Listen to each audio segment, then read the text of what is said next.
السلام علیکم friends, welcome to my channel novel کہانی۔ کیسے ہیں آپ لوگ؟ امید ہے آپ لوگ خیریت سے ہوں گے۔ آج ہم شروع کریں گے دل کے دریچوں میں کی 23ویں قسط، تو چلیں جلدی سے شروع کرتے ہیں۔ شروع کرنے سے پہلے میرے چینل کو لائک اور سبسکرائب ضرور کر دیجیے گا۔ بہت خاموشی کے ساتھ وہ اپنے اور سمینہ شاہ کی تیاری کروا رہی تھی۔ وہ بہت خاموشی سے یہاں سے جانے کی تیاری کرتے ہوئے اپنا مختصر سا سامان سمیٹ چکی تھی، جسے اس نے ایک بڑے سے شولڈر بیگ میں رکھا تھا۔ اس کا ارادہ آج سمینہ شاہ کا چیک اپ کروانے کے بعد انہیں واپس ڈرائیور کے ساتھ پیلس بھیجنے کے بعد خود اپنے گھر جانے کا تھا۔ وہ جانتی تھی کہ یہ رشتہ محض ایک کھیل تھا جو نیلم شاہ نے مہابیر سے بدلہ لینے کے لیے کھیلا تھا، اور مہابیر شاہ نے اپنی ماں کو اس کمرے میں بازیابی اور صحت کے لیے رچایا تھا۔ تو اب تو گویا سارے کام مکمل ہو چکے تھے، اور وہ مخمل میں لگے ٹاٹ کے پیون کی مانند یہاں نہیں رہ سکتی تھی، جہاں سے کبھی نہ کبھی تو اسے نکال باہر پھینکا جانا ہی تھا۔ اور وہ مہابیر شاہ کی دل لگی کی بدولت خود کو دل کا روگ لگائے جانے سے قبل یہاں سے جانا چاہتی تھی، تبھی آج مکمل تیاری کے ساتھ گھر سے نکلنا چاہتی تھی۔ دلہن ماہی کی مالش کی تھی آج صبح؟ ناشتے کے بعد سمینہ شاہ نے اچانک استفار کیا تو وہ گڑبڑا سی گئی۔ وہ جی تھی، جھوٹ بولنے کی عادت نہیں تھی، تبھی زبان لڑکھڑائی تھی، جبکہ اس کے جھوٹ پر ویل چیئر پر بیٹھے مہابیر نے خاصے پرتپش انداز میں اسے گھورا تھا، کیونکہ ایسا ایک دن بھی نہ آیا تھا جب اس نے ایسا کوئی کام کیا ہو۔ ماہی، ہم ہاسپٹل جا رہے ہیں، تم بھی چلو، ایک دفعہ چیک اپ کروا لو۔ سمینہ شاہ نے ان دونوں کو درمیان کشیدگی کو محسوس کیے بغیر جب مہابیر کو آفر کی تو وہ بے تحاشا بوکھلا گئی تھی۔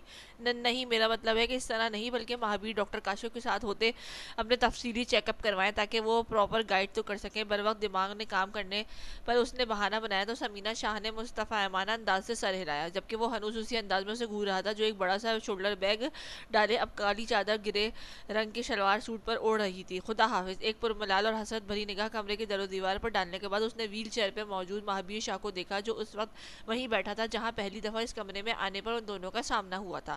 اس سے پہلے کہ دل میں اٹھتے درد یا مہابیر شاہ کی خود پر جمی نگاہیں اس کے پیروں کی زنجیریں ڈالتی، وہ جانے کو پلٹی تھی۔ کس کے ڈر سے اتنی عجلت دکھا رہی ہیں میڈم؟ بے فکر رہیں، ویل چیئر پر بیٹھا ایک نامکمل انسان ہوں میں۔ اس کی جلد بازی پر چوٹ کرتا وہ تلخ لہجے میں بولا تھا۔ اس کی آنکھیں ڈبڈبا گئیں، مگر پیچھے مڑنے کی غلطی کیے بغیر وہ کمرے کی دہلیز پار کر گئی کہ سمینہ شاہ نیچے جا چکی تھی۔ پورٹیکو میں کھڑی گاڑی میں بیٹھتے کشمالا اپنی ہی غم میں ڈوبی اس بات سے آگاہ نہ ہو سکی کہ آج ڈرائیونگ سیٹ پر وہ ڈرائیور نہ تھا جسے مہابیر شاہ نے ان کے آنے جانے کے لیے مختص کر رکھا تھا، اور اس کی یہی بے خبری انہیں ہاسپٹل لے جانے کے بجائے نیلم شاہ کے ڈرائیور کو بتائے گئے پتے کی جانب لے جانے لگی۔ اور جس لمحے سمینہ شاہ اور کشمالا جنید امتیاز خان کے اڈے پر پہنچائی گئی تھیں، اسی لمحے احسن شاہ نے سالوں بعد مہابیر شاہ کی میت میں شاہ پیلس میں قدم رکھا تھا، اور ٹھیک اسی لمحے سما آغا نے بلال شاہ کے نام کو خود کو کیا تھا، اور مضطرب سی علیشہ ملک اپنی ارجنٹ رخصتی کو رکوانے کی خاطر یوسف ملک کے اسٹڈی روم کی جانب بڑھی تھی۔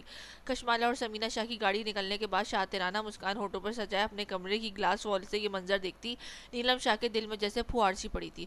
خود تو کئی مہینوں بعد ہلکے پھلکے انداز میں محسوس کر رہی تھی۔ وہ نکسک سی تیار آج خلاف معمول بہت جلدی نیچے آ گئی تھی، جہاں اس وقت مہابیر شاہ کے علاوہ باقی سب موجود تھے، اور تقریباً سبھی اس کے اس گھٹیا منصوبہ بندی سے آگاہ تھے۔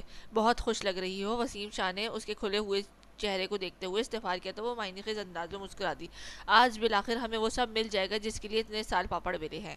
تمہارے بھائی کو کڈنیپ کروایا، تمہارے بھتیجوں پر حملہ کروایا، لیکن پاور آف اٹارنی مکمل طور پر پھر بھی نہ مل سکی، لیکن آج تمہارا یہ معذور بھتیجا جب ماں اور بیوی کو امتیاز خان سے جیسے شخص کے چنگل سے میں پائے گا تو اسے سب کچھ ہمیں دینا ہوگا۔ فریش جوس کا سپ لیتے وہ ڈائننگ ٹیبل پہ بیٹھے افراد کو خوشخبری سنا رہی تھی۔ ایسے میں فقط نیہا ہی تھی جسے یہ خبر سن کر نہ جانے کیوں دل میں ایک ملال سا جاگنے لگا تھا جسے وہ کوئی نام نہیں دے سکی تھی۔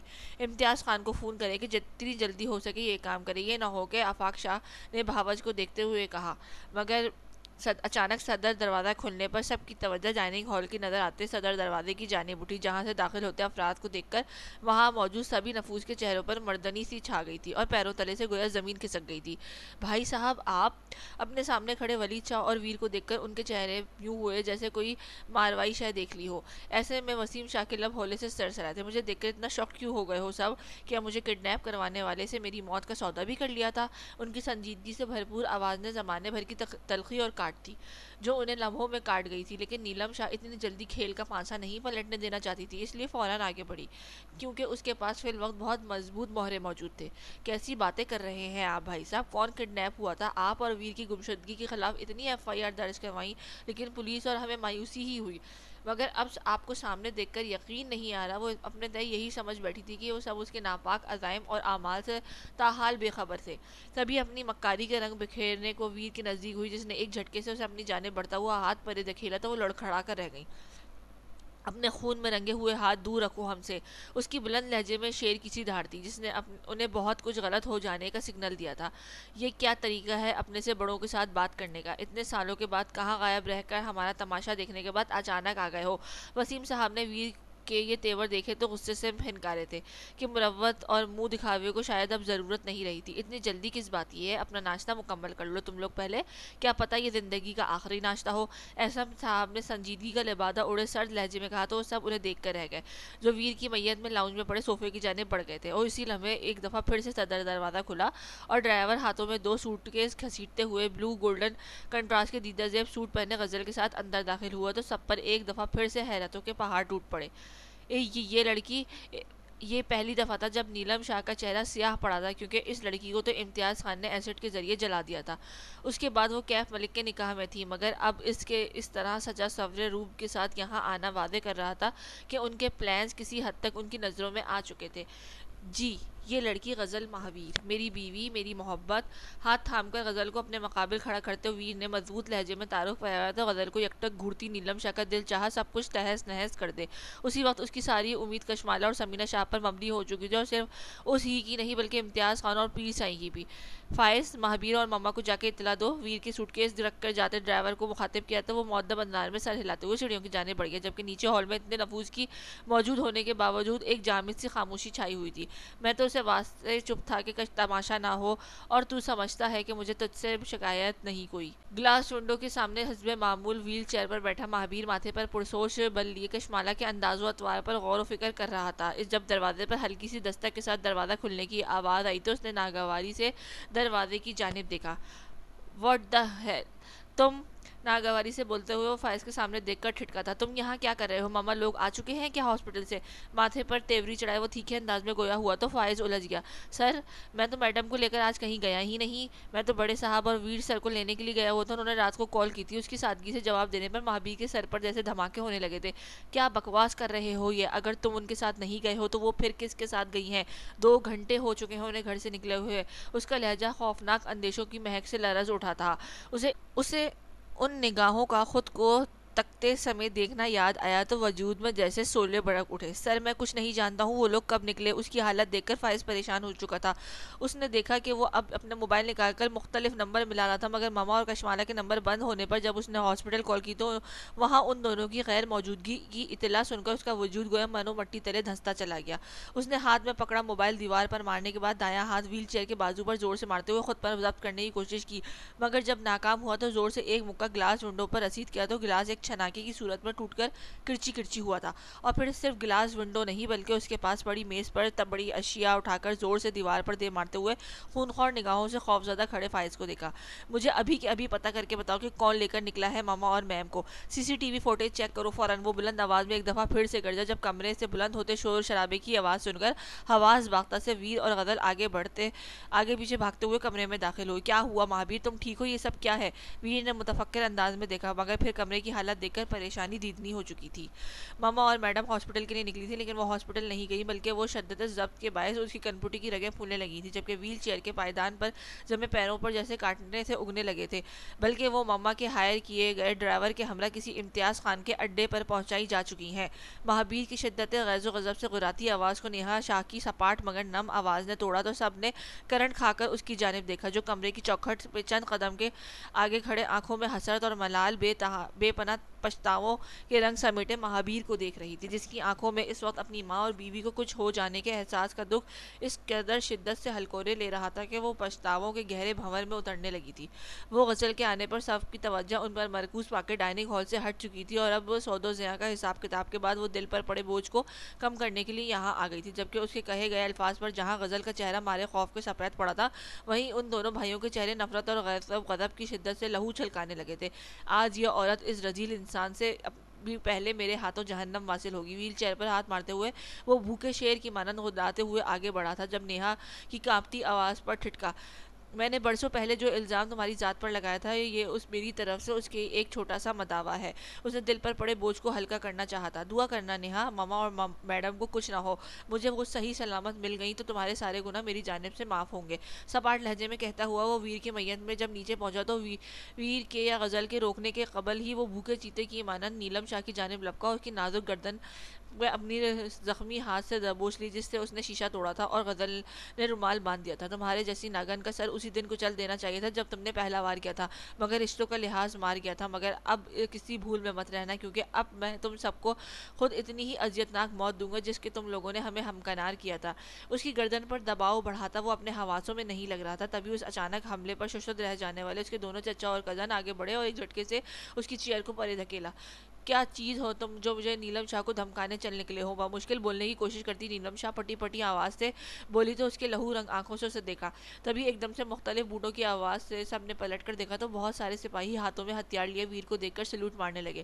السلام علیکم سر۔ ان کی یک زبان کیے گئے سلام پر برف کے مجسمے بن کر کھڑے شاہ پیلس کے مکینوں پر ویر شاہ کا پولیس میں ہونے کا سن کر جیسے دماغ ہل گیا تھا۔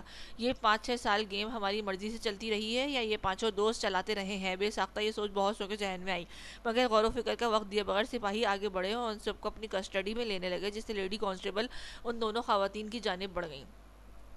ہمارے آنے تک انہیں جیل میں بھیجنے کے بجائے اسپیشل روم میں رکھو، کچھ ہی دیر میں ہم بھی آتے ہیں تو ان کا فیصلہ 5 اسٹار گروپ خود اپنے ہاتھوں سے کرے گا، کیونکہ ان سب کے لیے جج، جلاد، جیوری سب کچھ 5 اسٹار خود ہیں۔ مزاحمت کرتے چچاؤں اور ان کی بیگمات کو نفرت سے دیکھتے ہوئے ویر نے اپنے ماتحتوں کو اشارہ کیا تو وہ زبردستی انہیں لے کر جانے لگے۔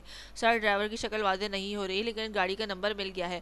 فائز کے پرجوش آواز پہ بولنے پر مہابیر نے بنا موبائل اسکرین کو دیکھے اسے آگے بڑھنے کا اشارہ کیا، کیونکہ پل پل گزرتا لمحہ اس پر بے حد بھاری پڑ رہا تھا کہ بھیگی ہوئی آنکھیں لمحہ لمحہ دل کی زمین پر لپٹی گدھڑ کی دھڑکن مدھم کیے جا رہی تھی۔ آغا ہاؤس میں اس وقت معمول سے بڑھ کر ہلچل مچی ہوئی تھی، کیونکہ بلال شاہ اپنی مختصر سی 4 لوگوں پر مشتمل بارات کے ساتھ آغا ہاؤس پہنچ چکا تھا اور کچھ ہی منٹوں میں ان کا نکاح متوقع تھا۔ سما یار، اب تو سچی سچی بتا دو کہ بلال بھائی سے پہلی ملاقات میں پیسے مانگتے ہوئے کیا ان سے ان کا دل بھی مانگنے کی ریکویسٹ کی تھی؟ خوبصورت سی گرین کلر کی فراک میں ملبوس عروج اور مشل آف وائٹ شرارے سوٹ میں حوروں کی مات دیتے روپ کو اپنائے گھبرائی سی بیٹھی سما کو مسلسل زچکیے جا رہی تھی، جو آف وائٹ دوپٹے کے ساتھ سر پر بلال کے نام کے سرخ دوپٹہ سجائے بے چینی سے اپنی مہندی لگے ہاتھ مسل رہی تھی۔ بھابھی پلیز ان لوگوں کو تھوڑی دیر کے لیے چپ کروائیں، بار بار آپ کے بھائی کا نام لیتی ہیں تو دل میں پتہ نہیں کیا ہونے لگتا ہے۔ ان کی شرارتوں سے خائف ہوتے اس نے خفگی سے اندر آتی نور کو مخاطب کرتے معصومیت سے کہا تو اس کی ہنسی چھوٹ گئی۔ ہمارے فقط نام لینے سے یہ حال ہے، ذرا اپنی بھابھی سے پوچھو کہ جب سامنے ہوتا ہے تو دل کی کیا حالت ہوتی ہے۔ انہوں نے اب کی بار بیک وقت دونوں نند بھاوج کو چھیڑا تو دونوں ہی جھپ سی گئیں۔ تم لوگوں کا بھائی تو ٹاپ کلاس قسم کا ایک رومانٹک اور بے شرم بندہ ہے، اس لیے میرا تجربہ ذرا ہٹ کر ہے، لیکن چونکہ میرا بھائی اس معاملے میں ابھی کورا ہے اس لیے سما کی فیلنگز کو ہم نکاح کے بعد کی ملاقات کے بعد پوچھیں گے۔ خوشی کا موقع ایسا تھا کہ نور نے پہلی دفعہ یوں کھل کر ان کی کسی شرارت کا جواب ایسے ہی شرارت سے دیا تو عروج، مشل سمیت سما بھی اس کی پہلی کہی گئی بات پر آنکھیں گھما کر رہ گئی۔ میرے دل نے مجھے اطلاع دی ہے کہ میری زوجہ محترمہ نے مجھے بے حد حسین الفاظ میں یاد فرمایا ہے۔ بوتل کی جن کی مانند دروازے کے بیچوں بیچ نمودار ہوتے سفیان کی چھا جانے والے سراپے کو دیکھ کر نور کا چہرہ ریبتن کیے گئے گلابی کپڑوں جیسا ہو گیا۔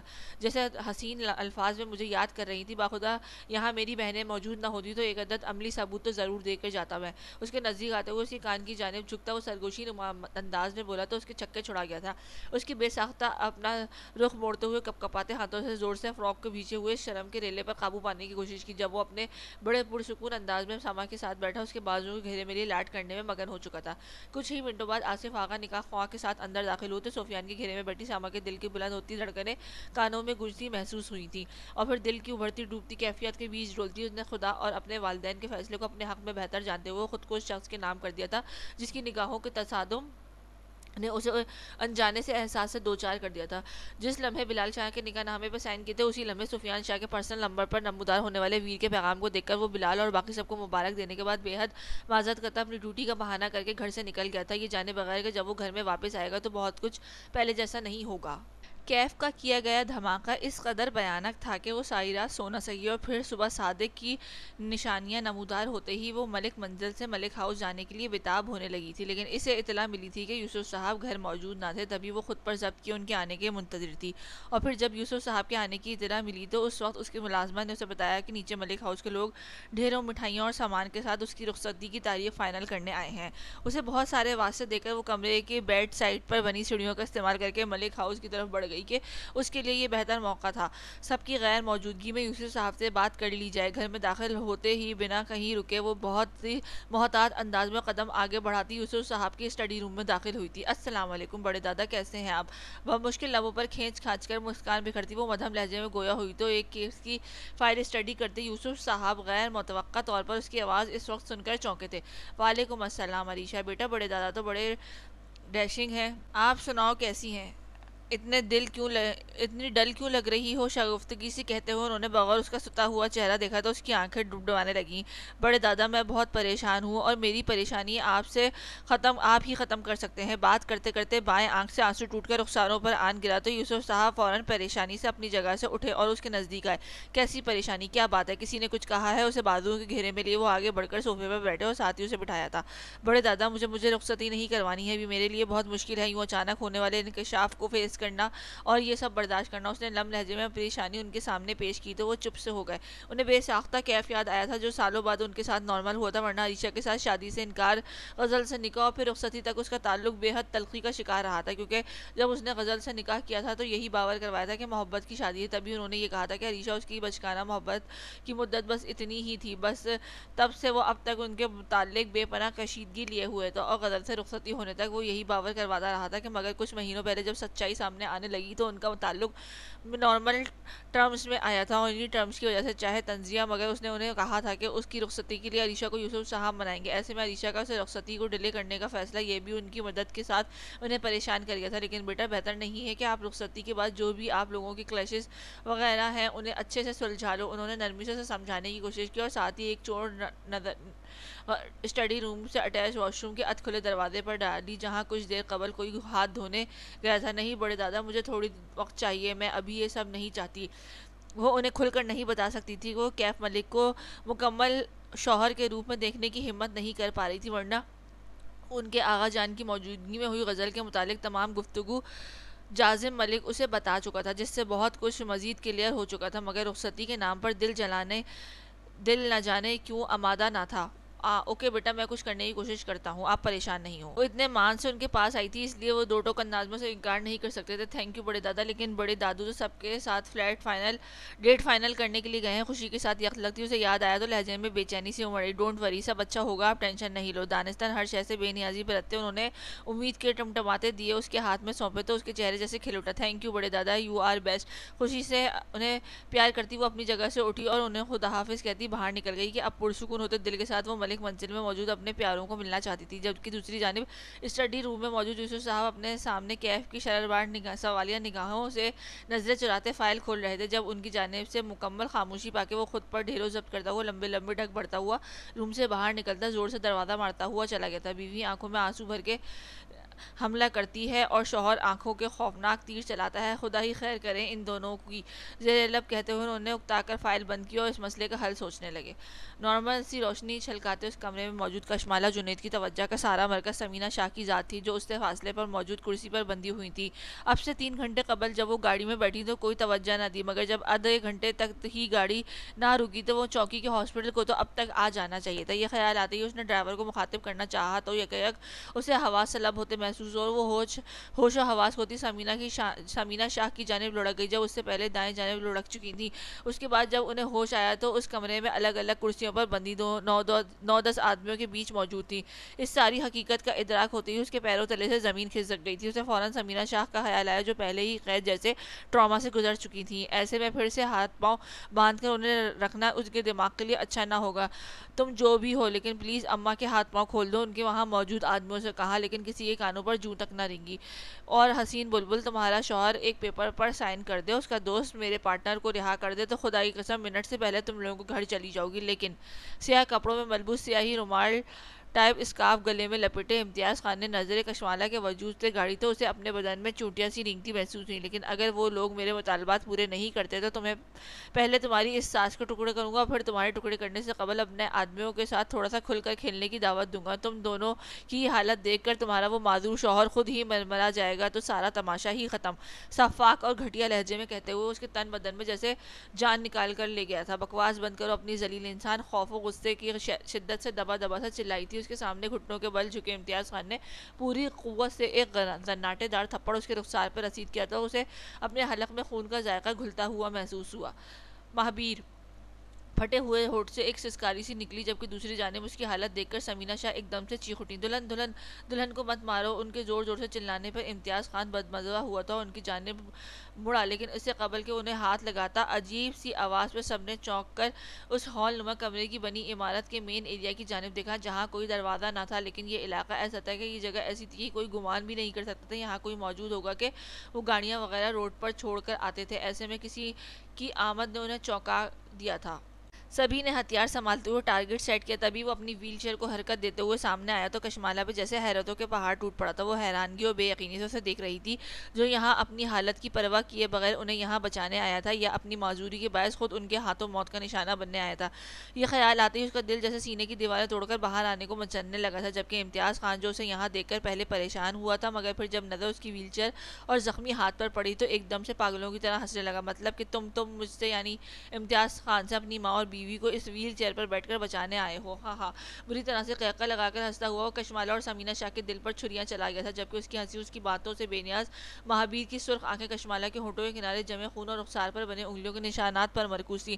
تم تو تب بھی میرا کچھ نہیں بگاڑ سکے تھے جب تم اپنے پیروں پر کھڑے تھے، اب کیا اکھاڑ پاؤ گے میرا؟ ہوں. ہنستے ہنستے وہ آنکھوں میں سفاکیت کے رنگ پھیلائے ہاتھ میں پسٹل لیے اس کی جانب بڑھا تو کشمالہ کے دل جیسے کنپٹیوں میں سلگنے لگا تھا. وہ اس کی بات کا پس منظر نہیں جانتی تھی، لیکن اس لمحے اس کا دل جیسے ڈوبنے کو تھا اور سانسیں گویا آخری دم پر تھیں. اچھا یہ چھوڑو، مجھے یہ بتاؤ کہ تمہیں یہاں کا پتہ کس نے دیا اور تم کس کے ساتھ بات کرتے کرتے اس کے ہاتھ میں تھامی پسٹل کی نال اس کی زخمی ہاتھ کی پشت پر رکھنی چاہیے جب وہ ایک دم سے چیخ اٹھا. نہیں، اسے کچھ مت کہو پلیز. تمہارے جو بھی مطالبات ہیں وہ پورے ہو جائیں گے، لیکن اسے کچھ مت کہنا. وہ ایک کم از کم اس شخص کو یوں بیٹھے اس شخص کی بربریت کا نشانہ بنتے نہیں دیکھ سکتی تھی جو پہلے ہی قدرت کی مار کھائے ہوئے تھا. جبکہ اس کی بے اختیاری پر جہاں امتیاز خان چونکا تھا، وہیں مہابیر شاہ کے سینے میں موجود دل نے اچانک پلٹا کھایا تھا. اپنے سامنے کھڑے امتیاز خان کو نظر انداز کیے وہ ویل چیئر گھماتے ہوئے کشمالہ کی جانب بڑھا تو امتیاز خان دلچسپی سے اس ڈرامے کو دیکھنے لگا تھا. ویسے بھی وہ دشمن کو تڑپا کر مارنے کا قائل تھا اور ابھی تو وہ اس کی تڑپ کا مزہ لینا چاہتا تھا. ویل چیئر کو حرکت دیتے ہوئے پہلے وہ ماں کے سامنے رکا، ان کے ہاتھ چومنے کے بعد وہ کشمالہ کی جانب مڑا اور بالکل اس کے سامنے جا کر رکا. دایاں ہاتھ آگے بڑھاتے ہوئے اس نے اس کے ہونٹوں کے نزدیک زخم کے نشان کو چھوا تو اس کے ہونٹوں سے سسکی سی نکلی جو اس کے اندر لگی آگ کو مزید جلا گئی تھی. I am sorry ma'am for all this. انگوٹھے سے اس کے زخم کو رب کرتے ہوئے اس کے ہاتھ کی انگلیاں اس کی گردن کو چھونے لگی تو کشمالہ نے حیرانگی سے اسے دیکھا جس نے اس کی گردن پر رکھی انگلیوں کو محض زندگی مخصوص انداز میں دبایا تو وہ ہوش و حواس کھوتی ایک جانب کو لڑکی. جب اس نے فوراً اس کو سہارا دیتے ہوئے اس کا سر کرسی کی پشت سے ٹکایا. اس کی اس اچانک حرکت پر الجھتے امتیاز خان نے کشمالہ کے بے ہوش وجود سے نظریں ہٹا کر اچنبھے سے اس کی جانب دیکھا تو آنکھیں مارے حیرت کے گویا پھٹنے کو ہو گئیں. دل و دماغ پہ چھائے تفکر کو جب شام میں سکون ملا تو وہ ہر طرح سے شاد و مطمئن ہوتی خود کو ہلکا پھلکا محسوس کرنے لگی. کافی دنوں بعد اس نے بہت فریش انداز میں سب کے ساتھ مل کر کھانا کھایا اور باتیں کی. ٹینشن کم ہوئی تو اتنے دنوں کی بے خوابی کا شکار آنکھوں میں نیند چھلکانے لگی تو وہ بنا وقت ضائع کیے سونے کے لیے لیٹ گئی. نہ جانے رات کا کون سا پہر تھا جب گہری نیند میں سوتے اسے خود پر بھاری پن محسوس ہوا جس سے دماغ کے جھٹکتے ہوئے اس نے خود کو واپس نیند کی وادیوں میں الجھانا چاہا. جب گردن یخلق پرتپش سے احساس کی حدت سے جلنے لگی. گردن پر ہاتھ مارتے ہوئے اس نے کروٹ بدلنی چاہی لیکن خود کو حرکت کرنے سے قاصر پایا. اس پر متضاد ایک سرسراتا ہوا سلگتا ہوا لمس جب گردن پر سرایت کرتا ہوا جب گردن کی حدود پار کرنے لگا تو اس کی نیند بھگ سے اڑی. ایک دم سے آنکھیں کھولتے ہوئے اس نے سرسراہٹ کا محض جاننا چاہا جب اس کی نگاہ اپنی گردن کے عین وسط میں دہکتا ہوا محسوس ہوا.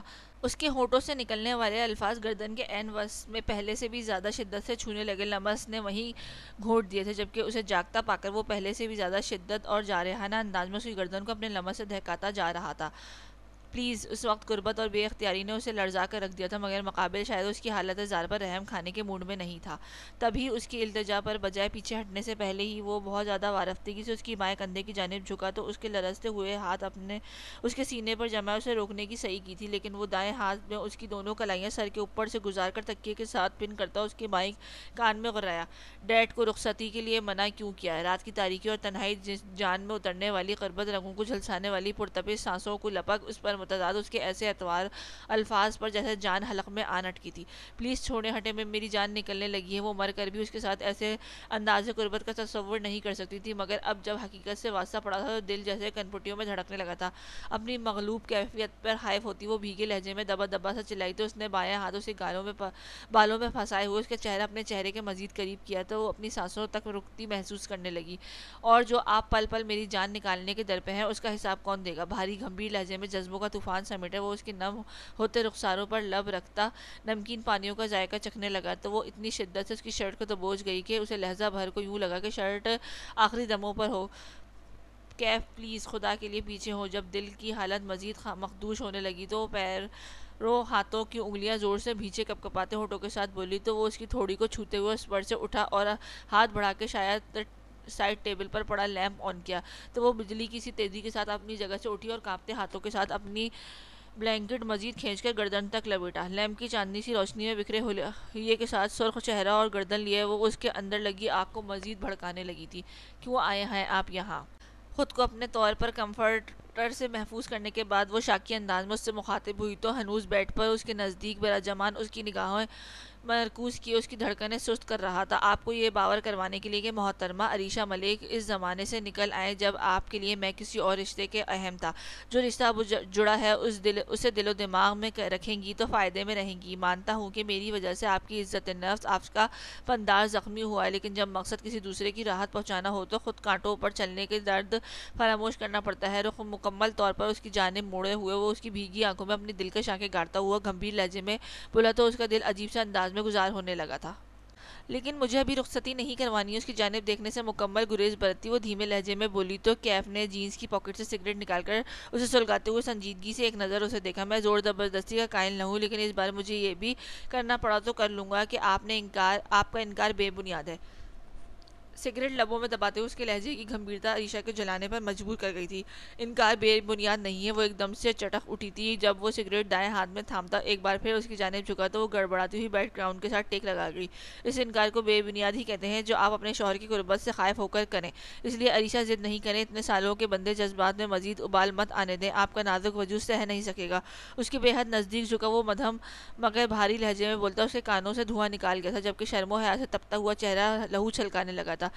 اس نے کچھ کہنے کے لیے لب کھولنے چاہے جب کیف نے بائیں ہاتھ کی انگلی اس کے دائیں ہاتھ کے کھلے ہونٹوں پر رکھتے ہوئے اسے خاموش کروایا۔ کیا اب آپ کو ان پر پیار نہیں آتا ہے؟ اپنی سیدھی ہتھیلی کے سامنے ہاتھ پھیلاتے ہوئے اس کے وسط میں جگمگاتے تلوں جن کی کبھی وہ دیوانی تھی اس کی جانب اشارہ کیا تو اس کی نگاہ اس کی ہتھیلی پر الجھنے لگی۔ آپ کو مجھ پر غصہ نہیں آتا؟ اب کی ہتھیلی پر نظریں جمائے وہ آہستگی سے گویا ہوتی ہوئی اس دن کی جانب اشارہ کرنے لگی جب غزل سے ڈائیورس کو سن کر اس نے اس کے الزامات کی بوچھاڑ کی تھی۔ نہیں، پیار آتا ہے اور بڑی شدت کے ساتھ آتا ہے، کر لوں؟ آنکھوں میں غیر معمولی چمک لیے وہ بظاہر سنجیدگی سے بولتا اس کے اتنا قریب آیا تھا کہ اس کے ہلتے لب وہ اپنی تھوڑی پر محسوس کرتی کپ کپا اٹھی تھی۔ نہیں، پیچھے ہو پلیز، فوراً سے پیشتے اسے پرے ہوتے وہ ایک انچ مزید پیچھے کھسکی تھی۔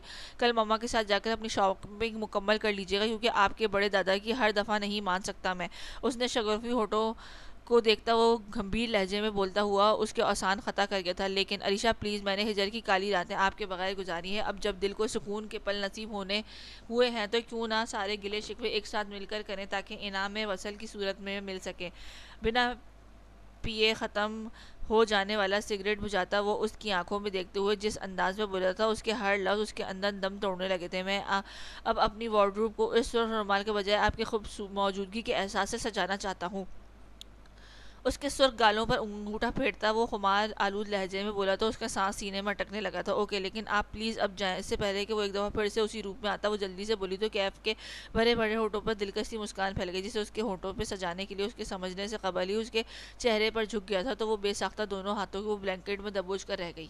کمرے میں ادھر سے ادھر چکر لگاتے وہ ہاتھ میں پکڑی پلیٹ سے بریانی کے چمچے لگاتی کھانے میں لگی بلوٹوتھ کی مدد سے اپنے دوست کے ساتھ محو گفتگو تھی۔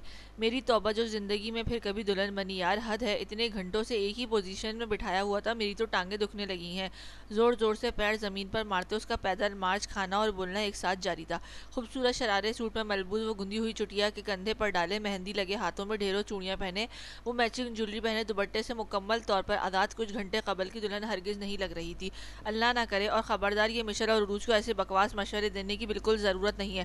سخت ناپسند ہے مجھے یہ کپلز کے پرسنل فوٹو شوٹ۔ دوسری جانب موجود وہ خود بہت قریبی دوست جو کہ آج نکاح پہ نہ آ سکی تھی، اس کی بات سن کر قدرے بلند آواز میں بول رہی تھی جب عروج کی چہکتی ہوئی آواز گونجی، سما ذرا فریش ہونا جلدی سے، بلال بھائی اور فوٹوگرافر آ رہے ہیں فوٹو شوٹ کے لیے۔ اس کے منہ سے یہ بات سنتی سما کا دل چاہا وہ دھاڑے مار مار کر روئے۔ مجھے نہیں کروانا کوئی فوٹو شوٹ، مارے کوفت کے اس کی آنکھیں جھلملانے لگی، لیکن اس سے قبل کہ عروج کچھ کہتی دروازہ ہولے سے نوک ہوتا ہوا وہ بڑے استحقاق کے ساتھ کمرے میں داخل ہوا۔ ایک دم سے غیر متوقع طور پر اس کے سامنے آنا، اس پر متضاد اپنے لاپرواہ سراپے کا احساس ہونے پر اس کے ہاتھوں میں پکڑی بریانی کی پلیٹ لرز کر رہ گئی، جسے فوراً سے پہلے پاس پڑی میز پر رکھتے وہ وہیں صوفے پر پڑا مشل کا دوپٹہ کھینچ کر اپنے گرد لپیٹ گئی۔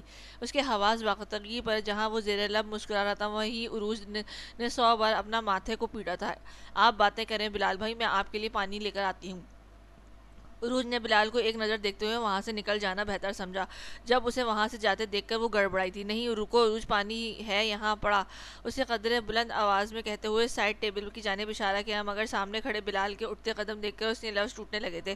ایسے دیکھو گی تو میں خود پر ضبط نہیں رکھ پاؤں گا، اس لیے مجھ سمیت خود پر رحم کھاؤ پلیز۔ اس کی خائف سی نگاہیں خود پر جمی پا کر وہ بڑھتے قدموں کے ساتھ سنجیدگی سے بولا تھا، اس سے پہلے کہ پھیلی آنکھیں ناسمجھی سے مزید پھیلی، مگر بات جب شعور تک پہنچی تو فوراً سے پیشتر اس نے گڑبڑاتے ہوئے نہ صرف پلکیں جھپکائیں بلکہ بڑی سرعت کے ساتھ اس نے خود کو پہنچنے سے قبل بیڈ پر جا بیٹھی۔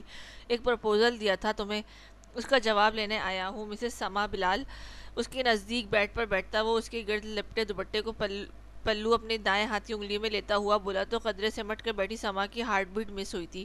اس پرپوزل کا جواب میں کچھ گھنٹے قبل اتنے لوگوں کی موجودگی میں دے چکی ہوں۔ اس کے دوبارہ استفسار کرنے پر وہ ہاتھوں کی مسلتی ہوئی مدھم لہجے میں گویا ہوئی تو اس کے سینے پہ مقید دل جیسے پلٹا کھا کر ساتھ بیٹھی اس نازک سی لڑکی کے قدموں میں جا لپٹا تھا۔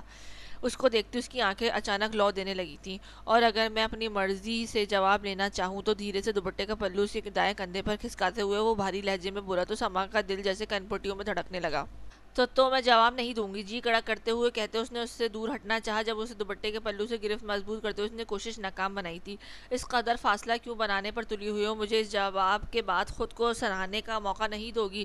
نئے اٹوٹ رشتے سے جنم لیتے جذبات سے شدت سے اس لہجہ بھوجل ہو رہا تھا جسے سن کر اس کی ریڑھ کی ہڈی میں سنسناہٹ سی دوڑ گئی تھی۔ اس پر متضاد اس کے گستاخ ہوتے ہاتھ جو اس کے گرد لپٹے مشل کو دوپٹے کو ڈھیلا کر چکے تھے، اور اب وہ اپنے ہوش اڑا دینے والے روپ کے ساتھ سمٹی ہوئی اس کے روبرو بیٹھی تھی۔ آپ ایسی باتیں نہیں کریں پلیز۔ وہ اسے یہ نہ کہہ سکی کہ ایسی عجیب باتیں نہیں کرو، کیونکہ اس نے ہمیشہ اسے بڑے ڈیسنٹ انداز میں دیکھا تھا۔ اس کا یہ مدہوش انداز اس کے ہوش اڑائے جا رہا تھا۔ میں باتیں کرنا بھی نہیں چاہتا، اس لمحے معنی خیز انداز میں کہتا ہوا وہ ہولے سے چکا اپنے پیار اور اپنے رشتے کی پہلی مہر اس کی کنپٹی پر لگاتے اس کے ٹھہری دھڑکنوں کو پاگل کر گیا تھا، اور پھر یہی نہیں، اس کے لب پوری آزادی اور استحقاق کے ساتھ اس کی کنپٹی پر گردش کرتے ہوئے دائیں رخسار تھوڑی، اور پھر جب گردن کے حدود تک پہنچے تو وہ تڑپ کر اس سے دور ہٹی۔ بس پلیز۔ اس کا چہرہ اس وقت تپتے انگارے کی مانند دہک رہا تھا، جب دل گویا ہاتھ پاؤں میں دھڑکنے کو بے قرار تھا، لیکن اس کی بس کے جواب میں اس کے ہاتھ بڑھا کر اسے ایک بار پھر نزدیک کیا تو یوں ہی بنا میچنگ دوپٹے کے اسے خود کے ساتھ لگایا وہ جیب سے موبائل نکال کر اس کی اور اپنی تصویریں لینے لگا تھا۔ تم اس رشتے کے لیے تذبذب کا شکار کیوں تھی؟ تصویریں لیتے ہوئے بلال نے نظر جھکا کر اپنے کندھے سے لگی سما کے سر دیکھا۔ جو کچھ ہو چکا تھا اس کے بعد یہ سوال پوچھنا تو نہیں چاہیے، لیکن مجھے لگا تھا کہ آپ یہ رشتہ صرف لالا سے بدلہ لینے کے لیے جوڑنا چاہتے ہیں، مگر جب میں نے اس رشتے پر بھابھی کو خوش دیکھا تو میرے اندر کے سارے وہمات ختم ہو گئے۔ اپنی طبیعت کے مطابق وہ جو کچھ تھا کھل کر بول گئی، اور اس کی بڑی وجہ شاید یہ تھی کہ اس وقت وہ بھی خاصی شرافت کا مظاہرہ کیے جب چپ بیٹھا ہوا تھا، اور اگر تمہارا پہلے والا خدشہ ہی اصل سچ ٹھہرا تو کچھ جانچنے کے انداز میں اس نے چہرے کو دیکھتے ہوئے اس نے اس کے بالوں کو چھیڑا تو اس کے دلکش چہرے کا رنگ بڑی سرعت سے بدلا تھا۔ کچھ نہیں، بس میں مر جاؤں گی، سپاٹ سے لہجے میں وہ آنکھوں میں ڈھیر ساری کیفیات لیے بولی تو اس کے دل کو جیسے دھچکا سا لگا تھا۔ اس کی ذات ساری جیسے پل ہل کر رہ گئی تھی۔ اس نے بے ساختہ اسے باہوں میں بھرتے ہوئے زور سے اسے سینے میں بھینچتے شدت سے اس کے بالوں، گال اور آنکھوں کو چومنے لگا تھا، جبکہ اس کے سینے سے لگی سما اسی گرفت اس کے لمس اور اس کی قربت سے چھلکتے والہانہ جذبات کو محسوس کرتی پرسکون سے انداز میں ہلکا سا مسکرا دی تھی۔ اس کے خوبصورت مسکراہٹ کو دیکھتے بلال جب آنکھوں میں خمار لیے اس کے ہونٹوں کی جانب جھکا تو دروازہ ایک دم سے زور زور سے بجنے لگا۔ بلال بھائی نیچے آپ کے پیر سائیں آئے ہیں۔ عروج کی دی جانے والی اطلاع نے بیک وقت دونوں کو اچھا خاصا چونکا دیا تھا۔ تم امتیاز خان کی آنکھیں بے یقینی اور حیرت سے پوری واہ ہو گئی تھیں، جبکہ ایسی غیر متوقع صورتحال دیکھ کر امتیاز خان کے آدمیوں نے فوراً نشانہ اس پر باندھا جو سرحد سے نزدیک کھڑے امتیاز خان کو حیرت کا فائدہ اٹھاتا اسے اپنی جانب کھینچ کر اسے ڈھال بنا چکا تھا۔ اگلے ہی پل وہ امتیاز خان کی گردن پر دائیں بازو کا شکنجہ کسی بائیں ہاتھ سے اس کے پسٹل والا ہاتھ تھام کر اس کی آدمیوں کا نشانہ اس کے ہاتھوں لینے لگا تھا۔ ایسی پرفیکٹ اور پھرتیلے انداز میں اسے نشانہ باندھتے دیکھ کر اسی گرفت میں پھنسے امتیاز خان کی آنکھیں حیرت کی شدت سے پھٹنے والی ہو چکی تھی، مگر رفتہ رفتہ گرتے آدمیوں کو دیکھ کر اس کی حیرت پہ جب غصہ اور انتقام نے غلبہ پایا تو اس نے اس کی پسلی پہ کونی مارتے ہوئے اسی گرفت سے نکلنا چاہا جب وہ اس کے بازو مروڑ کر کمر سے لگا گیا۔ امتیاز خان، اپنے قد سے بڑے لوگوں سے دشمنی پالو تو اس سے کچھ اپناؤ، دوست کی خبر رکھو نہ رکھو، لیکن دشمن سے اس قدر بے خبر ہرگز نہیں رہنا چاہیے جتنا تم تھے۔ اس پر گہری چوٹ کرتے ہوئے اس نے اس کے گرفت و پسٹل لے کر اسے ایک جھٹکے سے اپنے سامنے کی جانب دھکا دے کر پلے دھکیلا تو اس کا چہرہ مارے غضب کے سرخ ہونے لگا۔ کمینے انسان، جو حشر تیرا 5 سال پہلے کیا تھا اس سے بھی بدتر حشر تیرا آج کرنے کے بعد تیری ماں اور بیوی کے جسم کی چیت اچانک لگنے والی اس ناکامی کی چوٹ سے اسے بلبلا کر رکھ دیا، جب اس کی بکواس پر اس نے ایک دھاڑ کر اس کے پیٹ اور منہ پر تابڑ توڑ حملے کرنے شروع کر دیے اور چند ہی منٹوں میں اس کا نقشہ مکمل طور پر تباہ کر دیا تھا۔ یہ میری بیوی پر ہاتھ اٹھانے کے لیے، اچانک اپنی سیاہ جیکٹ کی پاکٹ سے چھوٹا سا چاقو نکال کر اس کے ہاتھ میں لیتے ہوئے صفاق لہجے میں بولتا، اس کے منہ پر اسی ہاتھ پر وار کرتا ہوا درد سے چلانے پر مجبور کر گیا تھا۔ یہ سب پھٹی پھٹی آنکھوں سے دیکھتی ثمینہ شاہ کی آنکھوں میں گزشتہ سال میں گزرا ہوا ہر اذیت بھرا لمحہ جاگا تھا اور اس کے ذہن پر پنہاں اس الجھن کی گرہ کھلتی چلی گئی تھی۔ ضروری نہیں کہ ہر بار اللہ تیری رسی کو دراز کرے، بلکہ اس بار اللہ حق اور انصاف کا ساتھ دے رہا ہے۔ اس کے زخمی پڑے ساتھیوں اور اس کی ادھموئی سی حالت کو زہر خند نظروں سے دیکھتے ہوئے وہ نفرت سے غرایت اور شکست اور ناکامی کی شدت سے پاگل ہوتا امتیاز خان ایک بار پھر سے چیخا تھا، تم لوگ اتنے سال ڈرامہ کرتے رہے ہو ہمارے ساتھ۔ اس کی سیاہ پینٹ شرٹ میں ملبوس بھرپور مجانہ وجاہت کا شاہکار وجود کو دیکھتے ہوئے وہ نفرت بھری بے بسی سے چلا رہا تھا جب قدموں کی چاپ ابھی اور سفیان کے ساتھ ویر نزدیک آتے ہوئے دکھائی دیے۔ جو کچھ تم کر چکے ہو یا کرنے کا ارادہ رکھتے ہو، دل تو چاہ رہا ہے کہ تمہیں اسی عبرتناک موت سے ہمکنار کروں کہ تیری لاش کے ٹکڑے بھی کسی کو نہ ملے، لیکن قانون کی کتابیں پڑھ کر قانون نہیں توڑ سکتا۔ اس کے نزدیک پہنچ کر ویر نے پے در پے کئی تھپڑ اس کے منہ پر رسید کیے۔ جب اس کی آخری بات پر گہرے گہرے سانس لیتے امتیاز خان کے ہونٹوں سے تمسخرانہ سی مسکان پھیل گئی کہ بس ایک دفعہ مجھے جیل پہنچا دو، پھر اس قانون کی خریدنا کون سا مشکل کام تھا۔ مگر اس کی یہ مسکان ہاتھ میں رومال لیے پسٹل تھام کر اپنے سے چند فٹ کے فاصلے پر آ کر کھڑے ہونے والے سفیان اور ویر کو دیکھ کر سمٹ سی گئی تھی، اور اگلے ہی لمحے بیک وقت وہ 2 فائر امتیاز خان کی ٹانگوں میں ہوئے اور وہ کھنڈر ہوتی عمارت لڑکھڑا کر نیچے گرتے امتیاز خان کی چیخوں سے گونج اٹھی تھی۔ اور پھر جب مہابیر نے ایک سائڈ پر پڑا سریا کا ٹکڑا اٹھا کر ان گولیوں کے زخم پہ کھبویا تو درد کی چیخیں شدت کی تاب نہ لاتے ہوئے وہ فرعون بنا ہوا شخص بے ہوش ہو گیا تھا۔ اس کے بے ہوش ہونے پر تینوں نے سر جھٹک کر ایک ساتھ سر اٹھا کر آسمان کی طرف دیکھا اور پھر ثمینہ شاہ کے پاس گیا اور اس کے وجود سے لپٹے اپنے دل کی بھڑاس آنسوؤں کی صورت میں نکالنے لگے، اور آج برسوں بعد جسم اور روح سے لگے کچھ زخم کو بدل انہیں نصیب ہوا تھا۔